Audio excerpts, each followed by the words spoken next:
You're watching the Fantasy Rankings Report only on Fantasy Now Plus.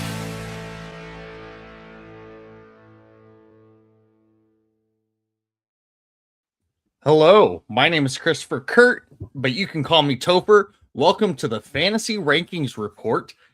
And I'm here with our substitute co-host, who's been on the past couple weeks helping out while Michael and I have been gone. John, how are you doing tonight, buddy? I'm doing good. Ready to wrap up these last couple weeks and hopefully keep my streaks going on some of my fantasy teams. Yeah, dude, I feel you. I escaped a fantasy nail biter, 188 to 185, and it all came down to Devon Achan. So I was a little scared about that by the time we got to halftime. I heard a few people biting their nails on that one.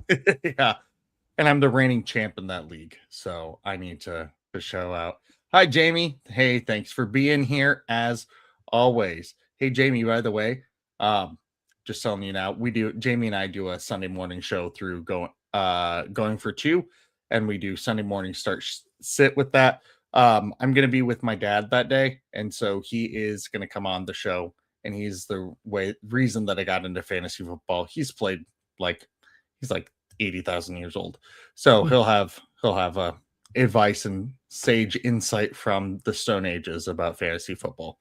So I played with my dad 1 year, and he's like, "Yeah, go ahead, you can take it." So. Yeah, my dad's been the commissioner of a family league, I want to say, for close to 30 years. Okay. So, yeah. So he's the second oldest of 10. So big Catholic family. All the boys and the in-laws were involved, and then one of them dropped.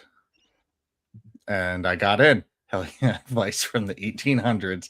Absolutely, Jamie. Absolutely. Okay. Now, obviously, if you were here for the first couple minutes, you're like, what is this buffoon doing? I'm doing whatever I want. On this show, we compare running back and wide receiver rankings from multiple different fantasy football companies, including our own Fantasy Now Plus, and we put those into a spreadsheet, get a whole conglomerate of what are the rankings across the board, and how can you use those to your advantage. We're going to go through that here in a little bit. I do want to start off by mentioning that the show is brought to you by Fantasy Now Plus and the Fins Talk Sports Network, and you should subscribe to both of them. The links are in the description below. Also, Underdog Fantasy. This is a great time for you to do this, because some of you may be out of fantasy leagues, but the football season's not over. So throw yourself into Underdog Fantasy, play for $5, and get 100 in bonus funds by using the promo code FN+. And I'll tell you, as somebody that plays on Underdog, those bonus funds come in really handy. I won $85 off a $5 bonus money win last week, and it felt wonderful to be like, I earned that money from a separate bet, and now I get to use that $5 for free within the app, and it got me 85 tangible bucks. So you use the promo code FN+, FNPLUS, and boom, you can get Underdog Fantasy. Get it going.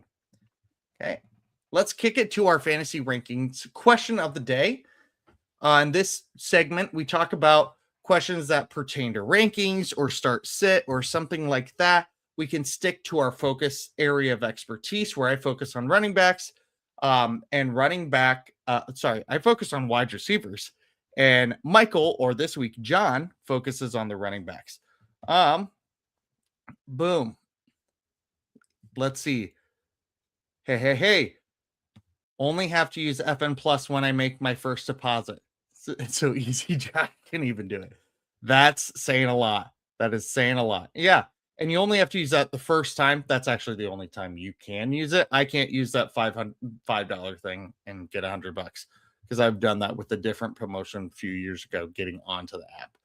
But my rankings question of the day kind of goes off of these players that I'm going to ask you about are all ranked at 20 or lower in their respected position and have definitely had weeks where they've been much higher and ranked much higher and viewed as much higher. So, which of these star players would you sit this week?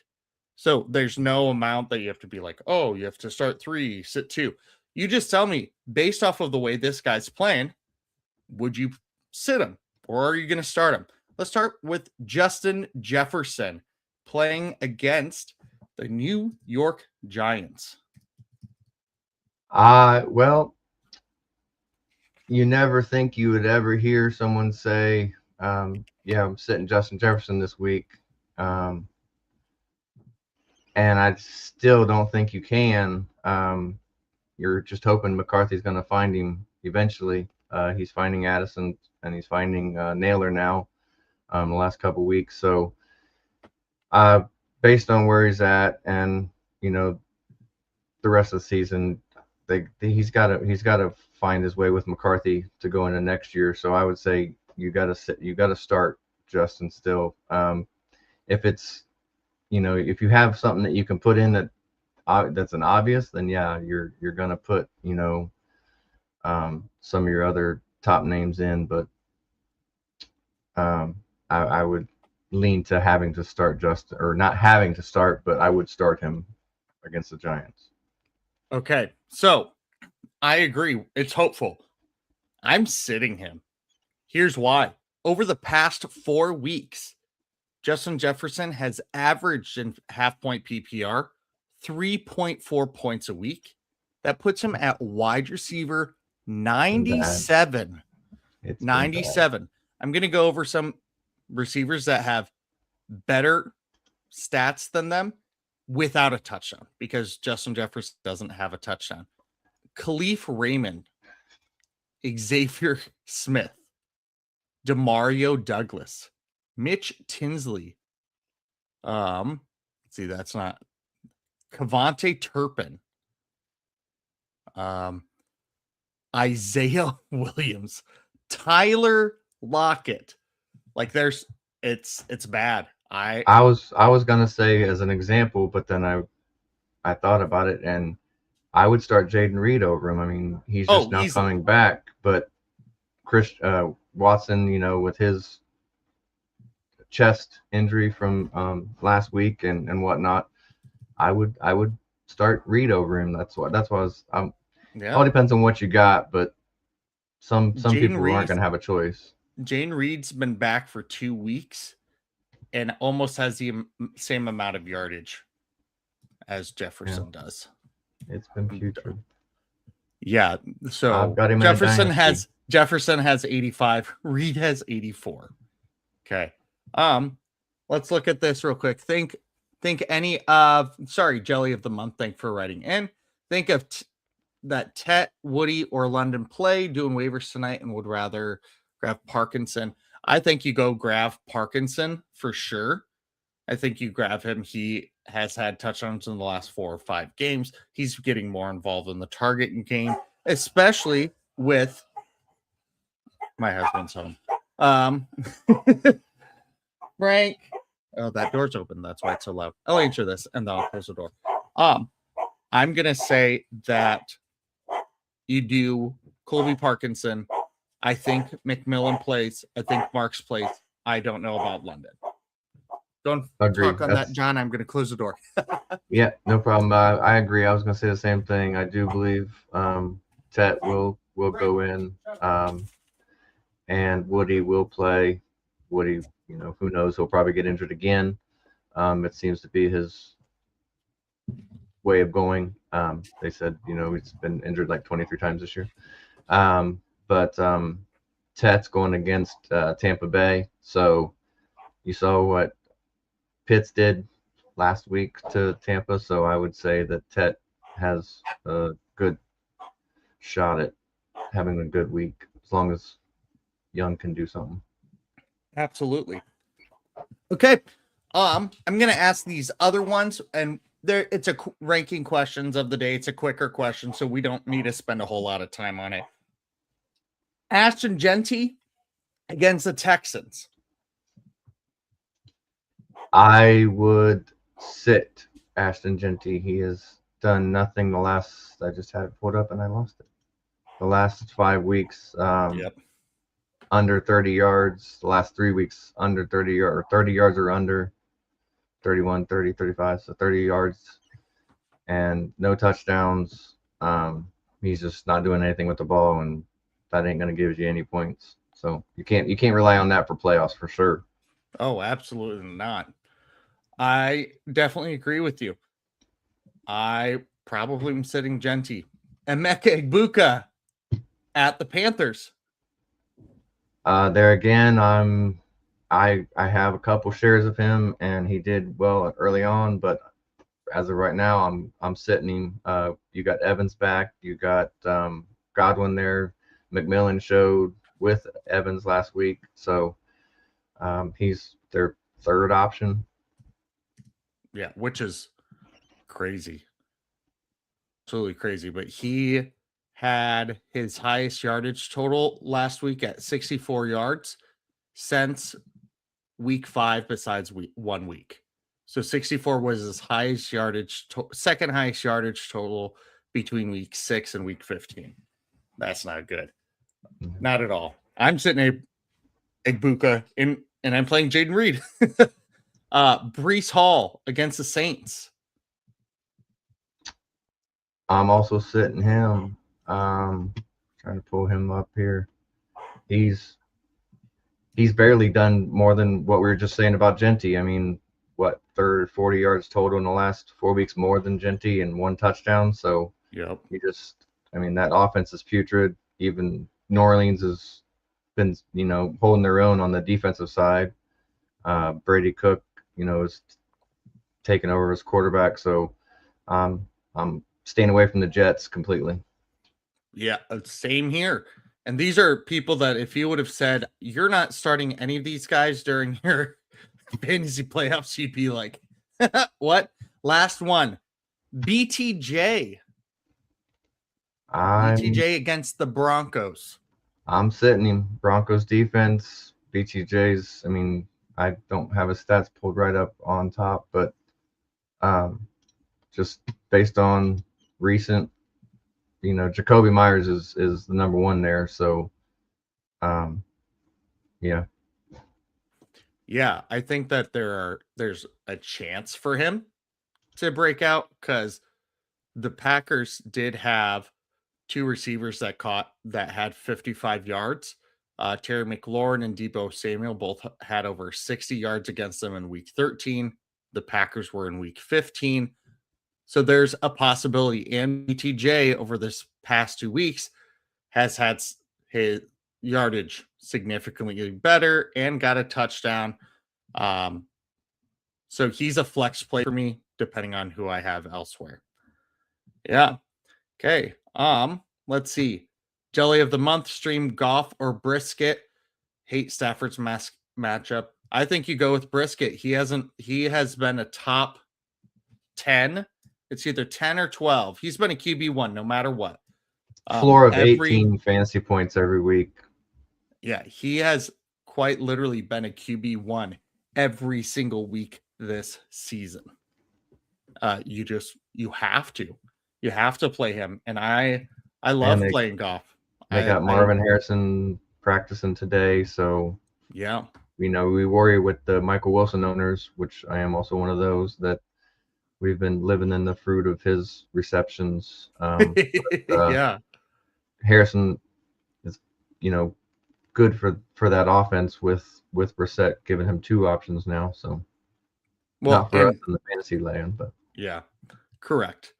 Yeah, I'm going Brisket. Absolutely. Okay. Would I rather have Woody or Booty? This is just him asking dirty questions. And my opinion is why not both? Steady and safe. Here's one of our 2 main segments on the show. Steady and safe. This is the part of the show where we each highlight 3 players in our positions of expertise that the consensus rankings agree upon. The person who didn't, sorry. Oh, hey, Ron, John, you're hitting the R button. Our document's going crazy right now.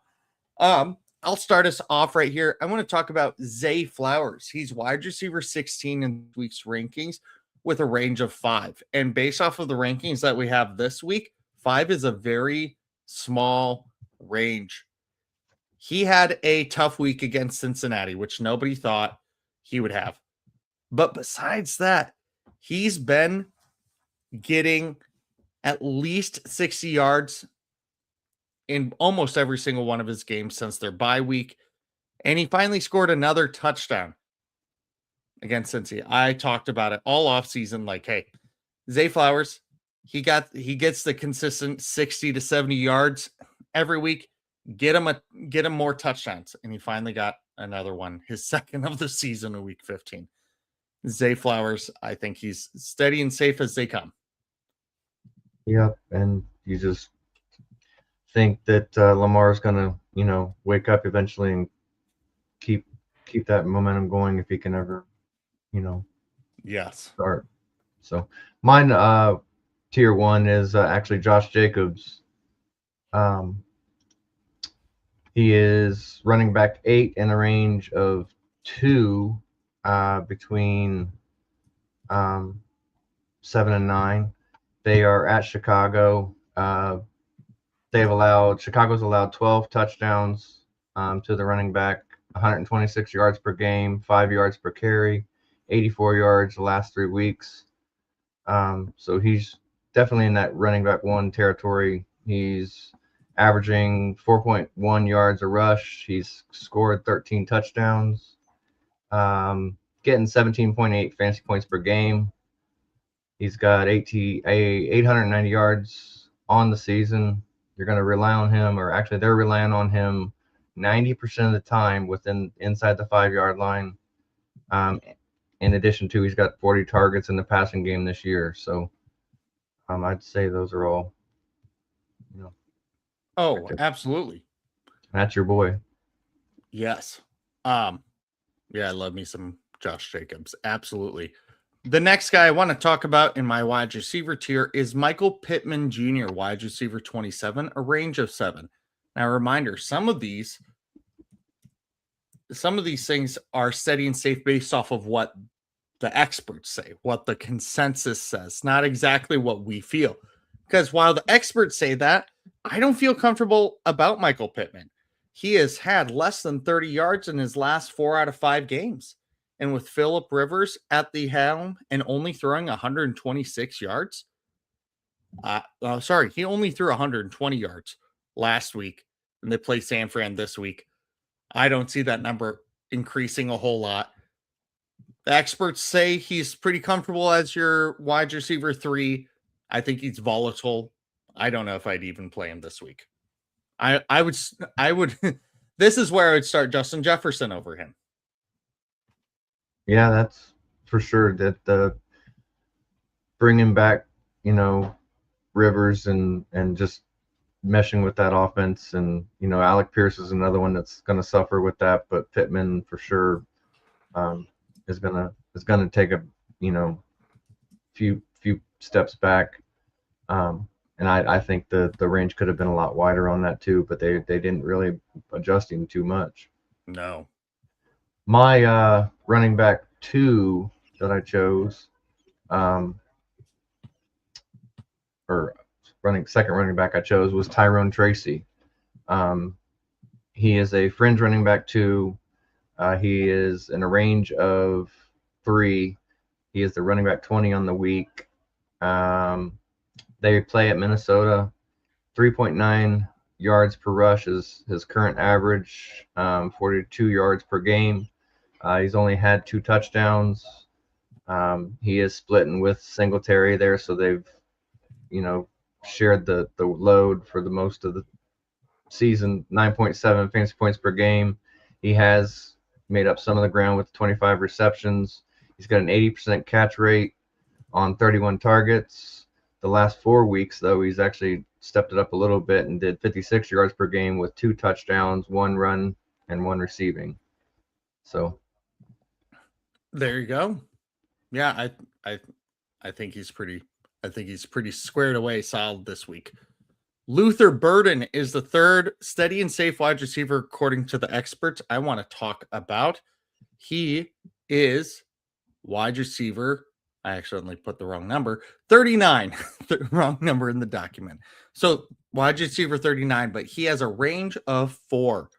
And I think that also hinges on his health status and Roma Dunze's health status.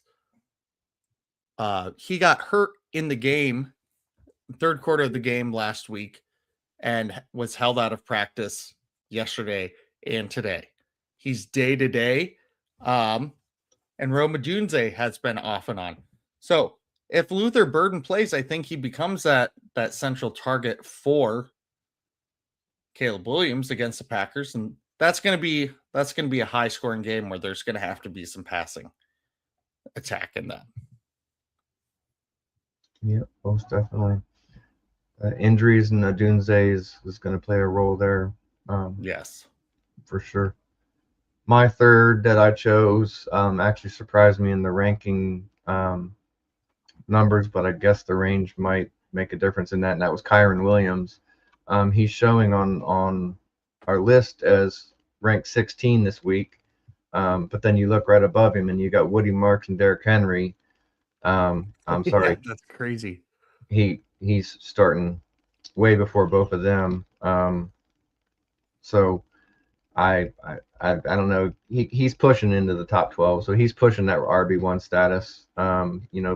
Blake Corum is there, and he's been active of late, so that might pull some attention from it. But so far this year, he's got 10 touchdowns on the season, 3 receiving touchdowns, receiving 4.9 yards per carry, total of 1,030 yards on the year, 16.1 fantasy points per game.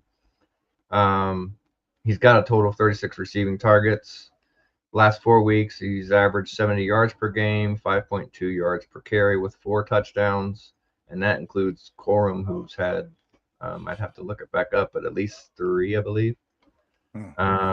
He is sharing time, 37. Corum's had 37 touches, 4 touchdowns. There you go. I did have it noted here.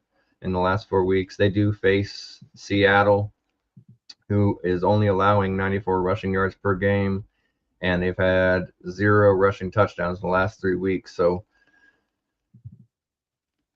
the Rams are going to have their hands full.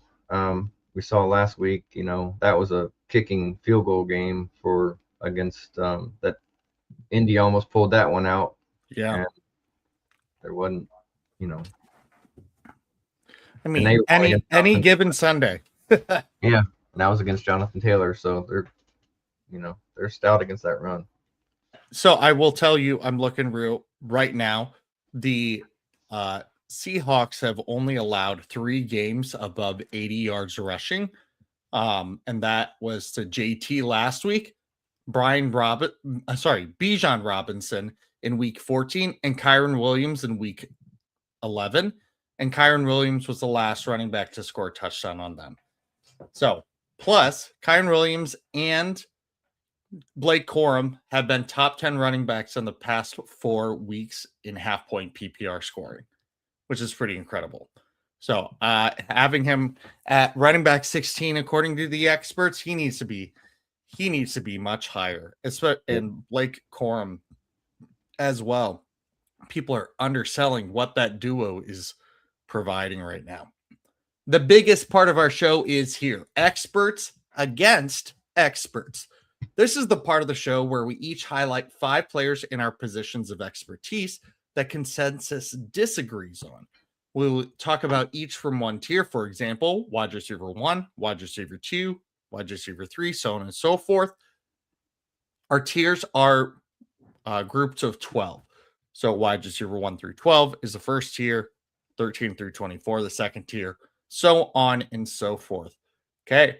So today I want to start talking to you about Jameson Williams. I have talked very not favorably about Jameson Williams this season. I have not been a big fan of his work. However, over the last few weeks, he has really taken a huge step forward so far to the point that he is wide receiver 9 in fantasy points per fantasy points. Sorry, I need to click a wrong button. Sorry, wide receiver 15 in fantasy points per game on the season. And over the past 4 weeks, he has been fantasy points per game he's been 9th in the league. And this fits. He's wide receiver 9 against the Pittsburgh Steelers this week. His range is 11. He's highest ranked at 7, lowest ranked at 18. So we've seen his fantasy points per game kind of in a small view and in a large view. Now let's talk about his target share, air yards, and end zone targets. He has 19% target share. He has 36% of the team's air yard share. And he only has 11 end zone target share on the season. However, over the past 4 weeks, he has had 25% target share, so that's up. Air yard share 40%, that's up. And end zone target share of 25%. The only thing he's higher than than Amon-Ra St. Brown is target share. Amon-Ra is only higher than him in target share. He's lower than air yards and end zone targets over these past 4 weeks. He has made a big leap in how he's playing ever since Sam Laporta got out. There's very much a direct correlation of how that is going. And it's kind of crazy to see how that goes. He did have a week 12 where he was held catchless, but ever since their bye week, they came back. Dan Campbell took over play calling. Laporta went out. He's had a touchdown in his last 5 out of 6 games. He's had over 100 yards in 3 of those 6 games and over 88 yards or more in 5 of those 6 games. He's becoming essentially what JSN is, except more touchdowns more frequently. Besides that one flub game against the Giants, very, very good stuff. It's kind of incredible to see how he has maneuvered everything, because his first half of the season, he only had 2 games above 45 yards. He had 2 touchdowns in both of those games that he had over 45 yards in, but otherwise he was coming away with 2-1-1 receptions. It was not good. They are the Pittsburgh Steelers, who they're playing, give up the 11th most fantasy points to the wide receiver. And when they've played wide receiver duos that have some oomph to them, it's been crazy. JSN and Cooper Kupp totaled 193 yards and 15 receptions against them in week 2. Justin Jefferson and Jordan Addison combined for 14 receptions for 140 yards against them. Jamar Chase and T. Higgins in week 7 had over 250 receiving yards and 2 touchdowns, over 20 receptions against them. Michael Pittman and Alec Pierce both had 15 yards against them. So when they're facing teams that have a legitimate duo, they are duoing hardcore. I will say they have allowed less bigger games lately. They've only allowed 2 100-yard games since week 10. And before that, it was 1, 2, 3, 4, 5, 6 of those. So they're allowing a little less. But so what? Jameson Williams is a must start, must play. If you held on to him this long, he could really be the reason you win a fantasy championship this year. Yeah, like you said, I mean, you look at the last 3 weeks, minimum of 9 targets. All 3 weeks, he's, got 7 receptions. Since that bye week, he's just lit it up all the way around. So that's a definite one there. Absolutely. My running back 1 tier is actually a guy that just now coming back a couple weeks ago, Bucky Irving. He's RB10. a range of 9 between 7 and 16. He's got 58.7 rushing yards per game the last 3 weeks since coming back from the injury. 3.5 yards per carry with 1 touchdown. He's 16 fantasy points per game, averaging 3.4 receptions per game. He's got a snap share of 50% with Sean Tucker coming in and, stealing those red zone touches and getting touchdowns. They're going up against Carolina this weekend, who is allowing the 10th most fantasy points to the running back, 5th most touchdowns of 13 total this season. The Bucks have all the wide receivers back, like we were saying earlier, so that should do them well in opening up the running game as well. They got Atlanta after that for those in the fantasy championship weeks. They're allowing 9 touchdowns to the running back position. When Tampa Bay first saw them, Bucky had 37 yards on the ground.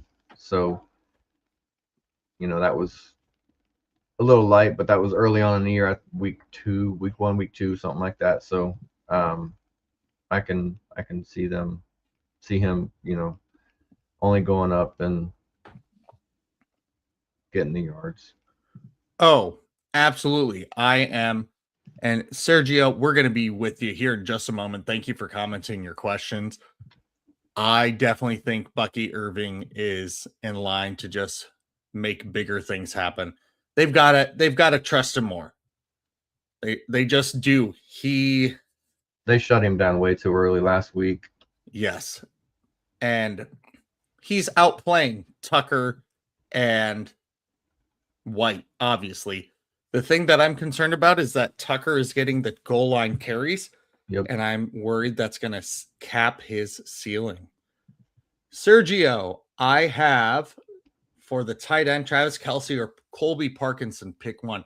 Colby Parkinson, easily, especially with Patrick Mahomes out. Yeah, what do you think, John? I agree. Colby Parkinson, he's just been on a heater with that Rams offense. Kelce, he posted something earlier today. He's already looking in the future. He's focusing on that wedding and the retirement and everything else. So Parkinson is in it to, they're going to keep him involved, and I would have to pull it up, but he's scoring lately, and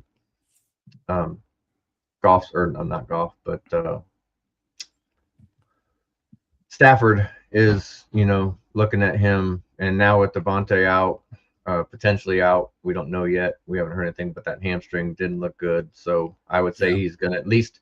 I mean, why not? Why play him this week? When you have the options of course, Puka and Colby. And I mean, they're still wanting to get that first seed, but I think they've got enough firepower with, as we were talking earlier, Kyron, Corum, Puka, and Colby. So yeah, absolutely. I definitely go that way. Colby Parkinson over the past 4 weeks has had the 3rd most fantasy points at the tight end position, and has the 4th most fantasy points per game. So that should tell you exactly. Oh, sorry. And I should include that Travis Kelce has the 12th most fantasy football points on the tight end over that time span. And he's tight end 15 in fantasy points per game. And then flex, Bucky Irving or DeAndre Swift. To me, that's a pretty easy Bucky Irving, especially against the Packers. I know Micah Parsons out, but they're still a legitimate run threat. And I don't think that Micah Parsons' absence is going to fully diminish that.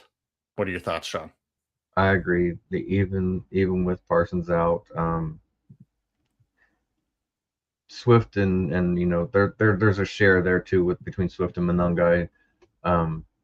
Bucky's, like we said, the red zone is an issue, but in terms of between the 20s, Bucky's gonna most likely handle that, and hopefully produce. Yeah.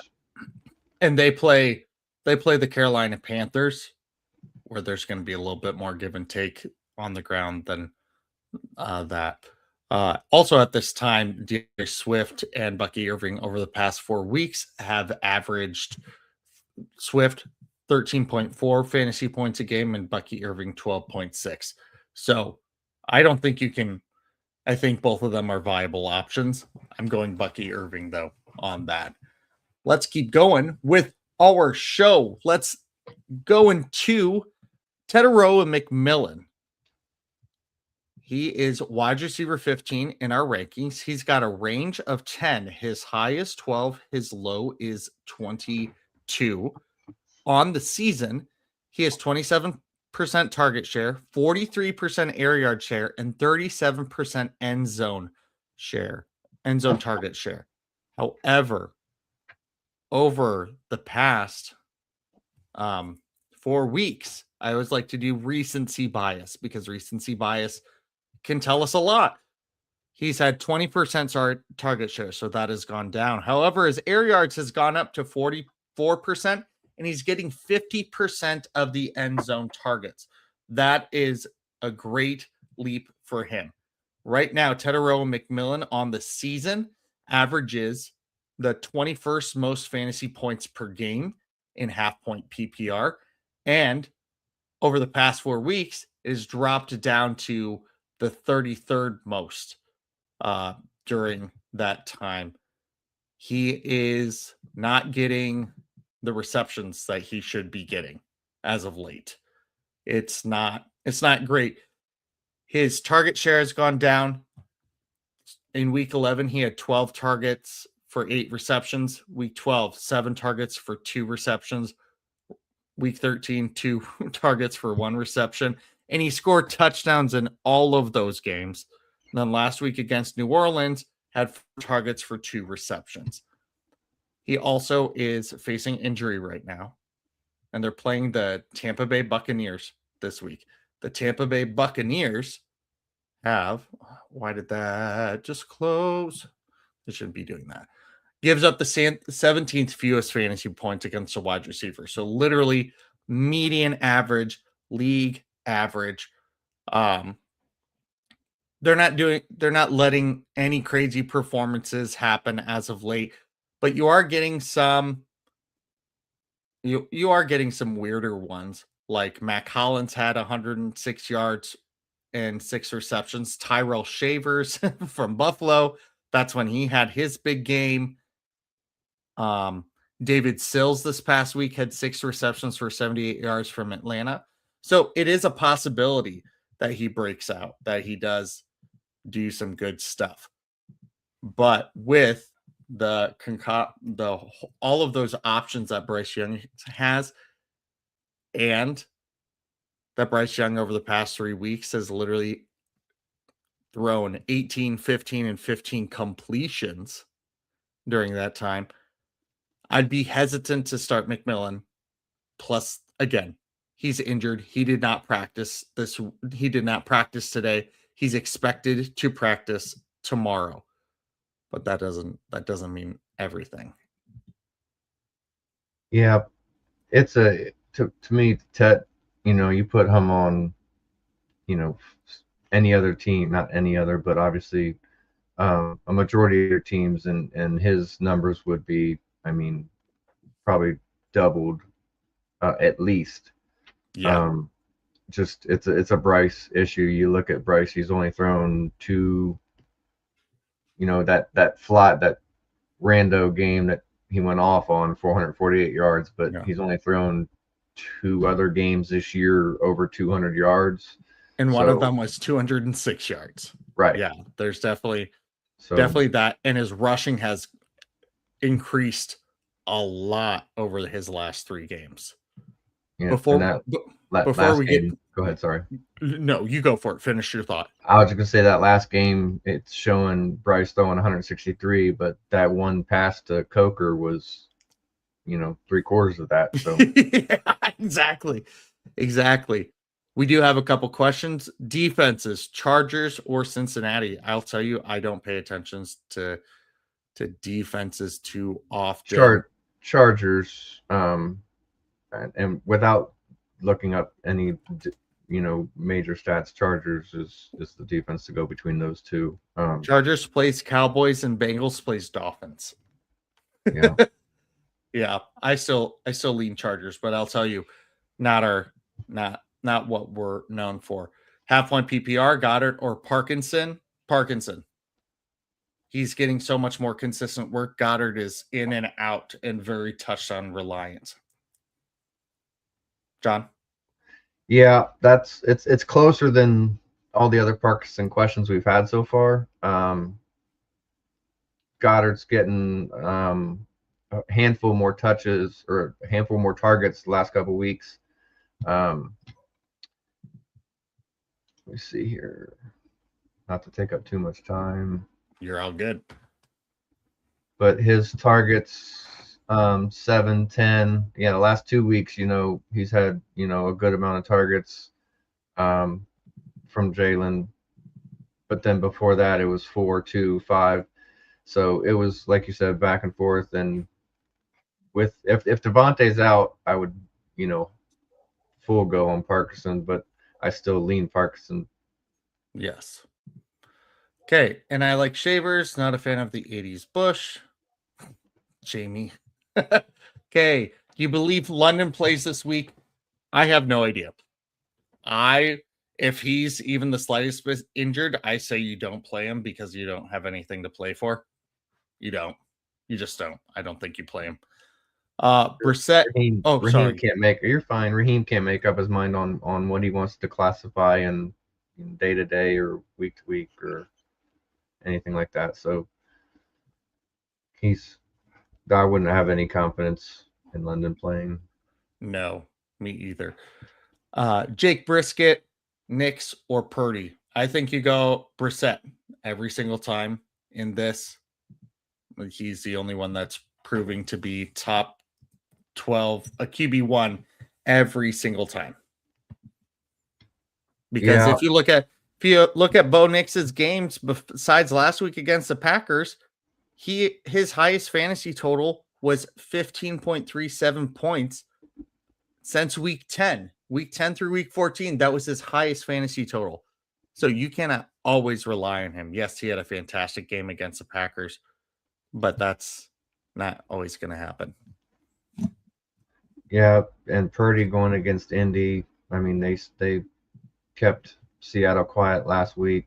I understand Darnold is not up to Purdy's level to some extent, comparative, but at the same time, if you can keep him quiet the way that he's been able to feed JSN, I could see them doing the same thing with Purdy. So Brissett is, like we said earlier, he's got a floor of 18 points. So yeah, absolutely. Okay, my wide receiver 3. Oh, wait. No, we've got to do your running back 2, don't we? We on 2 here? Yeah, you're on running back 2. Let's do it. I took RJ Harvey. He's running back 21 this week, a range of 18, starting at 16 all the way to 34. 58.3 rushing yards per game. He's got 14.9 fantasy points per game, a total of 4 touchdowns the last 3 weeks. He's had 65 yards and 1 touchdown before the injury last week, but he is back on the practice field today.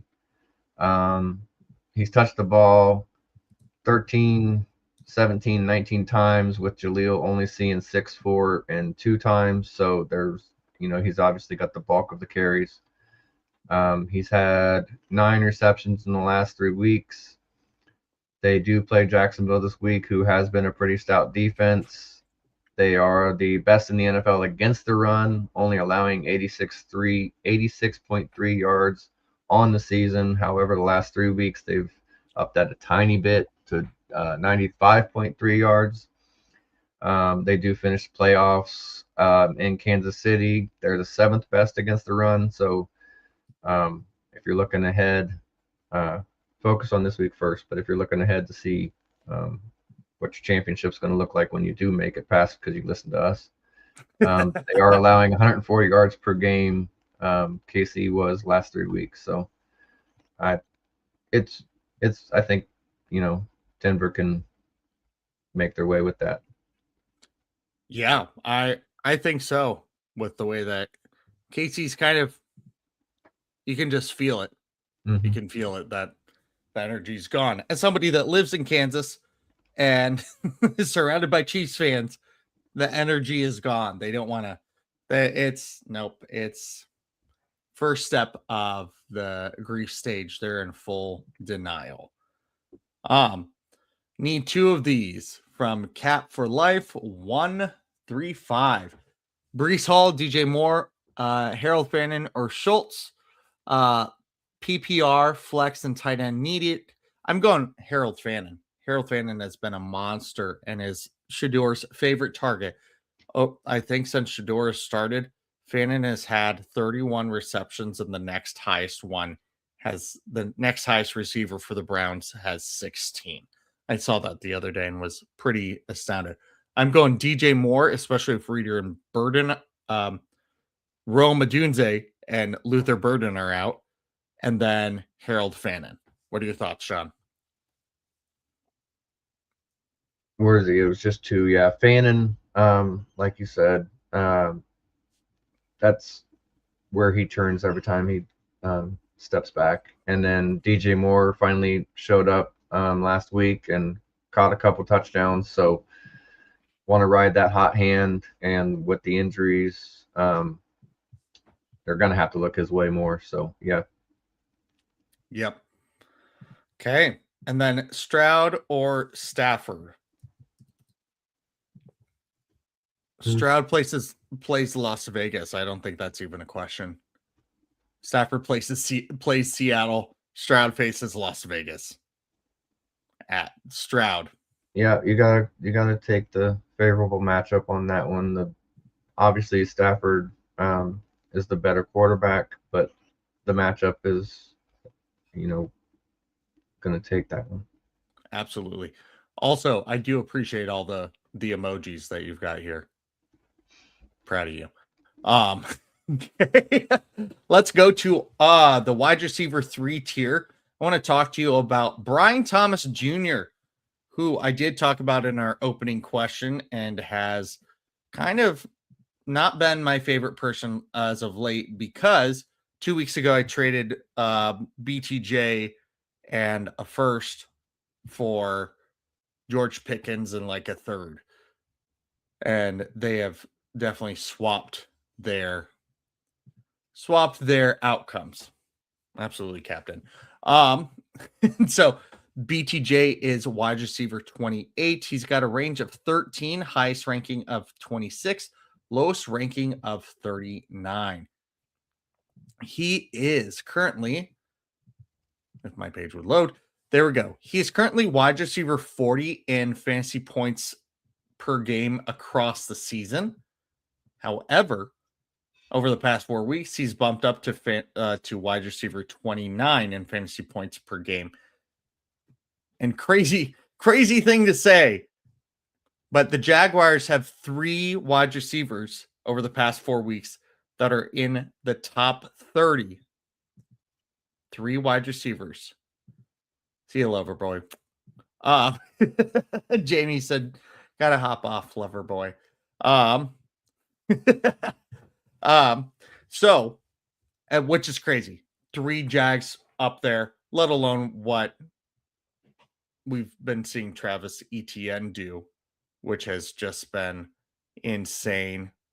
Running back 4 fantasy points per game over the last 4 weeks. Let's talk about his target share, air yard share, end zone target share. I like these statistics the most. I think they give us a big picture of how the ball is going to them. How far is that ball going? How often, yardage wise? And are they really a part of that end zone game? That's why I choose these 3 things.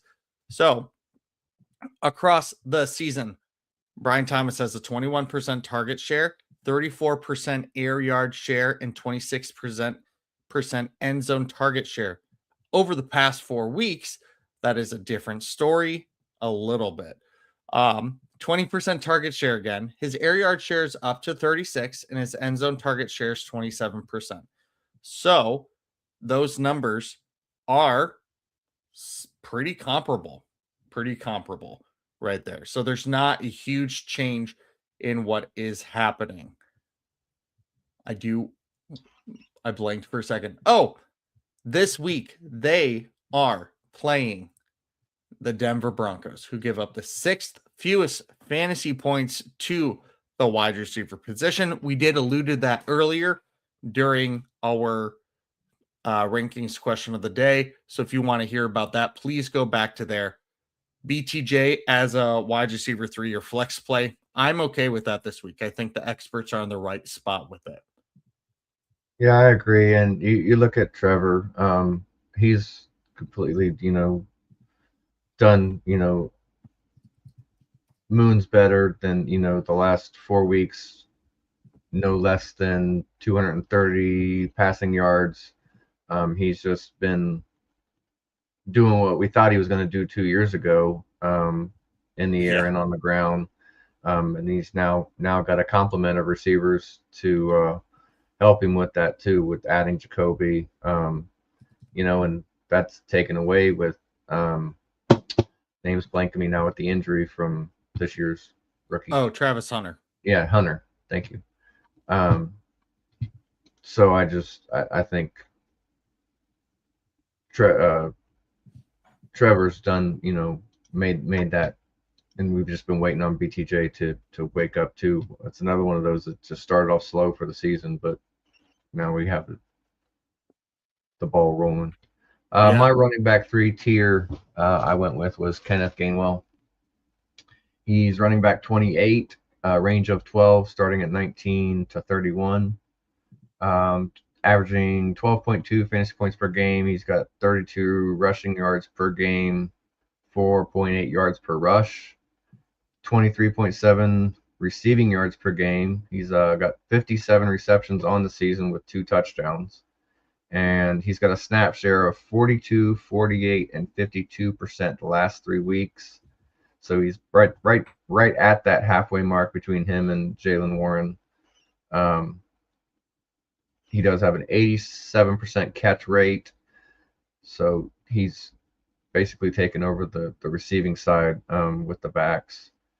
Jaylen Warren, pretty much a 50-50 split. They both have 4 touchdowns each on the ground on the season. He's out targeting him, Gainwell is out targeting Warren 65 targets to 38 targets. They are facing Detroit this weekend. Detroit is actually allowing 125 rushing yards per game. And next weekend, they go against Cleveland. We were talking about them earlier in their rushing game. They've now got all the way up to 139 yards to opposing running backs. So there's plenty of points to be had in both of those defenses for the running backs. Yeah. I think you've got some stellar points right there. Kenneth Gainwell has been just a shock this year. Mm-hmm. So it's been kind of fun to I always like when somebody like a Rico Dowdle or a Tony Pollard or a Kenny Gainwell comes out of nowhere and gets to take full advantage of a new opportunity in front of them. He's one of those waiver wire I wish I would have grabbed, but I thought it was just a weak type of thing. Yep. And I was so in on Caleb Johnson this offseason. You can have sold Kenneth Gainwell to me. Half point PPR start 2, J-Mo, Egbuka, London, Keenan Allen. J-Mo easily. J-Mo is playing elite football right now. Keenan Allen is not. Egbuka is not. McMillan is very hit or miss and might not play this week. London, I think you play London if he plays. And if he doesn't, you go, I don't know, McMillan. This is not a problem you think you'd have at this point. But yeah, between McMillan and Egbuka is close, but I'm gonna lean with the wide receiver 1, and that's not Egbuka. He was early on in the year.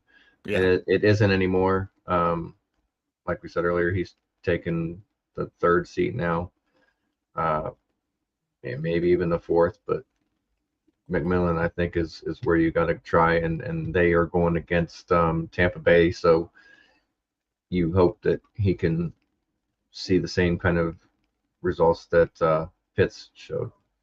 Yeah. I'm going to go real quick over what the rankings report shows. So JMO is wide receiver 9. Tet is wide receiver 15. Egbuka is wide receiver 32. Keenan Allen is wide receiver 40. And let's see, Drake London, I don't think he's on here. Oh, yes, he's wide receiver 34 because some people have him at the bottom of their rankings. Some of them have him at their top of their rankings, like he'd be fully healthy. If he plays, then this is where he's at. But yeah, most of them, 3 out of 4, have him not even showing up. So exactly. So, okay, let's go ahead and take time for one more tier on each of these because we're getting close to the end, and I want to make sure that we do a good job on what we have rather than rushing the last 2 tiers. So wide receiver 4 tier, Troy Franklin for me of the Denver Broncos. They're playing Jacksonville. His range right now is high of 27, low 40, meaning a range of 13. He on the season is wide receiver 33 in fantasy points per game. However, over the past 4 weeks, that has gone down to 41 in the 41st overall. And that points per game has gone down from 9.5 to 7.8%, which is not something that you want to look for. That's not promising.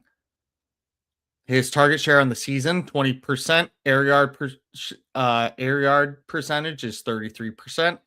And end zone targets is 30%. Oh, however, over the past 4 weeks, it has made a big difference. Something else I want to include is on this one is routes, how he's run routes. 75% throughout the season.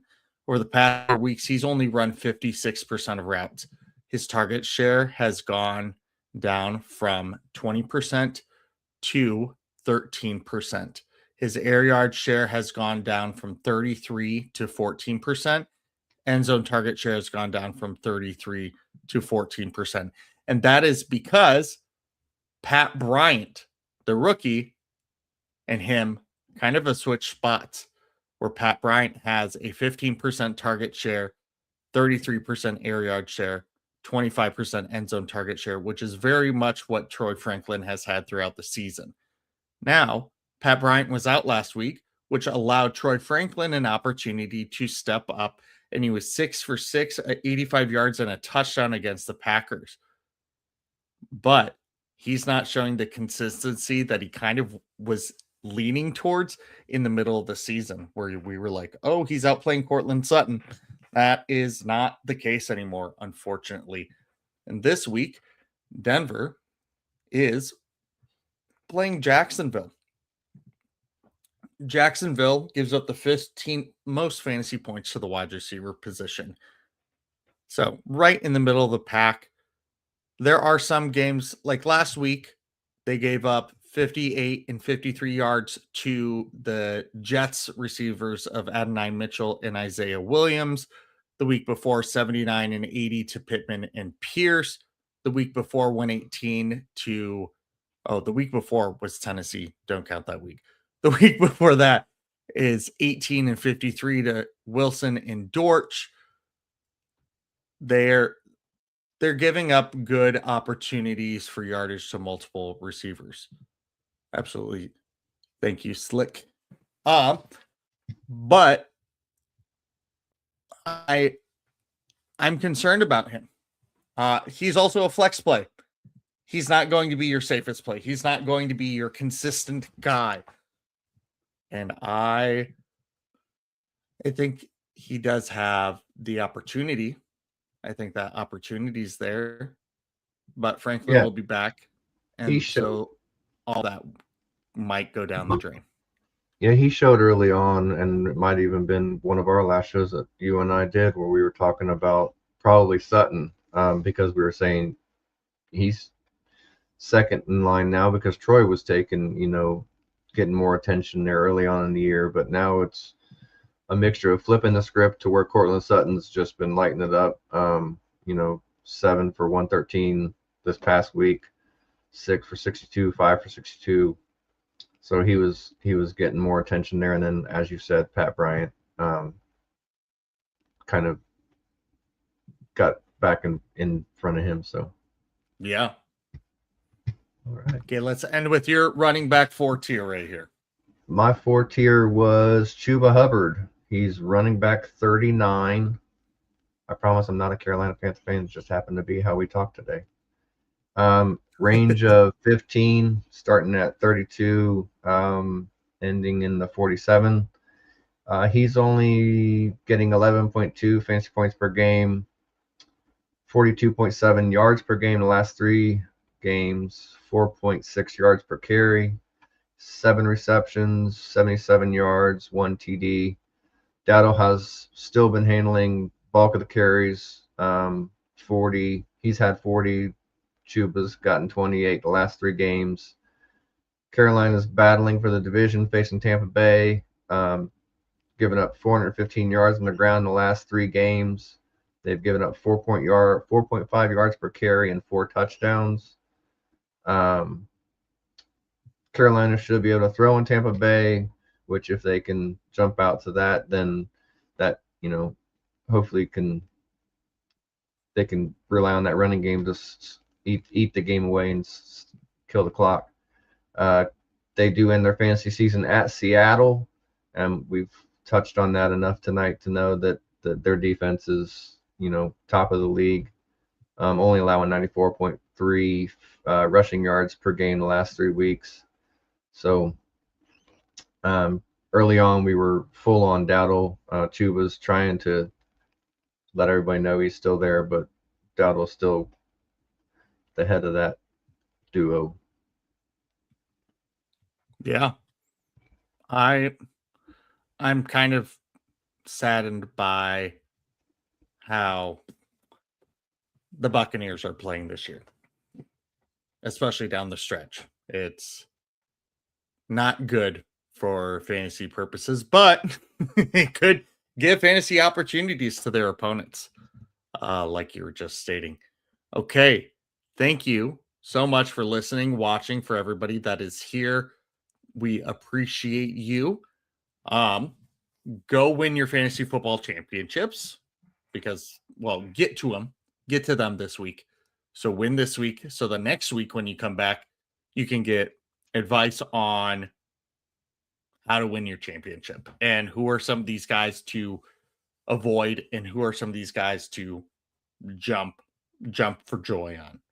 Okay, John, do you have anything before we sign out? Couple quick things. We were always answering questions, start sits, and anything like DFS. So look us up on Discord, Fantasy Now Plus. Yes. Watch all of our videos on YouTube and the Fins Network. And then for those of you that are done in the playoffs this year, and even if you're not, once the season does end, don't forget Fantasy Now Plus does have a playoff league. Yes. Go to fantasynowplus.com. That's fantasynowplus.com/playoff fantasy football. It's a 13-man roster, 1 player from any single team. So you'll have that 14th team. You'll just have to decide which doesn't make it, but that's submitted before the wild card round. It's a Superflex format with a kicker. So it's $10. Come on, join in, and let's have some fun with all of us here at Fantasy Now Plus. Absolutely. Also, our current subscribers on our YouTube channel, Fantasy Now Plus, is at 938. We'd love to get that up to 1,000 by the end of the season. So tell your friends, tell your family, share it. Use tell an your 80-year-old illegitimate parents. YouTube. Use your illegitimate YouTube pages. Make a new account so we can get those. All of that stuff. Okay, thank you so much, and you all have a wonderful week. Deuces. Thanks for listening. Be sure to like and subscribe wherever you watch or listen to podcasts. We'll be back next week for more ways to win your league.